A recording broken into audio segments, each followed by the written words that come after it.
নমস্কার বন্ধুরা, দেখেন আবারও কতগুলো স্ন্যাক্সের সঙ্গে চলে আসলাম, যা আমরা চা দিয়ে খাই বা এমনিও মুখরুচি খাবার। দেখেন, একটা দিদি আসছিল, এই দিদি এই খাবার দাবার নিয়ে আসে, তো আমরা মাঝে মধ্যে রাখি বা দিয়েও যায়। দেখেন, এই দেখেন সুজির কেক, আজকে বেশি ছিল না, এই কটাই ছিল। সঙ্গে দেখেন নিমকি, একদম নিজে নিজে তৈরি করে করে দেয়। দেখেন, আর এগুলোকে বলা হয় গুজিয়া। তো দেখেন, আর এই যে এক প্যাকেট রাখলাম চিড়ে ভাজা, এগুলো বেশি দিন রাখা যায় না। তো যাই হোক, এই যতটা খাবার দেখছেন আমার একবারের খাবার।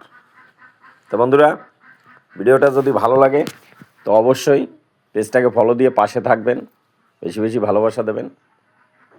আমিও সবার পাশে থাকার চেষ্টা করি। তো বন্ধুরা, ভালো থাকবেন, সুস্থ থাকবেন। আবার একটা ভিডিওর সঙ্গে দেখা হবে। ধন্যবাদ, টাটা।